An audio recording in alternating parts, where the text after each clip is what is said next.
Welcome to the channel. My name is Matthias. Today we're going to talk about Uncanny X-Men issues 239 and 240. These are the two first chapters to one of my all-time favorite crossovers, the Inferno. So the first issue actually starts off with Mr. Sinister. He's stepping out of the shadows.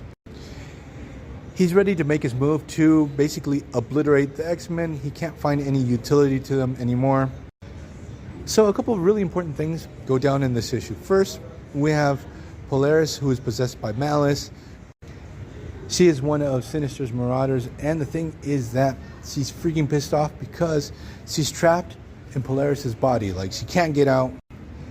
She even lashes out against Mr. Sinister physically, and Sinister, just with a snap of his fingers, he stops her in her tracks. So this illustrates possibly two situations. One, Mr. Sinister is insanely powerful, or two, that he is able to control Malice any way he wants. But instead of using force, Sinister is able to manipulate Polaris and talk her down. Then the story cuts to Storm, who totally flips out when she discovers that Jean Grey is still alive and that she's part of X-Factor. And she goes and confronts Wolverine because she realizes that Wolvie probably already knew that she was alive and he had kept this from her. Then we have this training exercise between Psylocke and Rogue where things start to escalate pretty quickly. So the picture that we get amongst all the members of the X-Men is that there's a lot of friction amongst the team. Then we have this whole situation between Madeline Pryor and Havoc, which both characters are starting to fall for each other, and we have to add the complication that Madeline is Cyclops' ex-wife, that Cyclops had abandoned her. And Madeline is totally freaking out over the fact that Jean Grey has come back from the grave and that she's back together with Cyclops, so she wants to make both of these characters pay. Things have gotten so bad for Madeline that she has made a deal with this demon called Nastir. So not only we have this vengeance trip that Madeline has against Scott and Jean, she wants her son back, who also had ended up in the care of Cyclops and Jean. So this sort of really adds insult to injury with Madeline. So what happens in the next issue is that we have Madeline doing this transition into becoming the Goblin Queen. She is combining the full force of her powers with the magic of Nastir.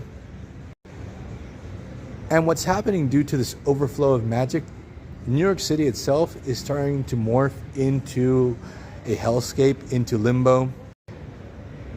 The city itself is going to start attacking the people that live in it.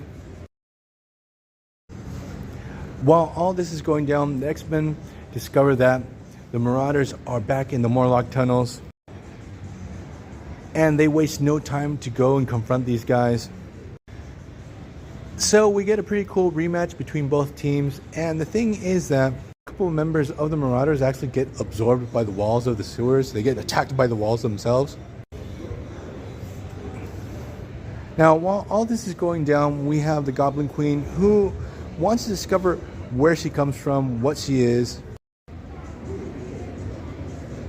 Because with the return of Jean Grey, she realizes that maybe she's not the real McCoy. So what happens is Nastir is able to find her place of origin, and it's actually in this basement below this orphanage in Nebraska. It has a ton of super futuristic lab equipment. And what happens is, this is Mr. Sinister's original lab.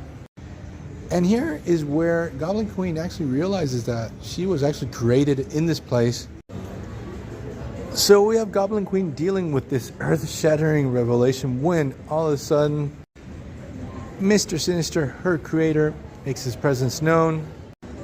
And here is where the issue ends. So we're going to end this video here. I hope you guys liked it. See you guys next time. Bye.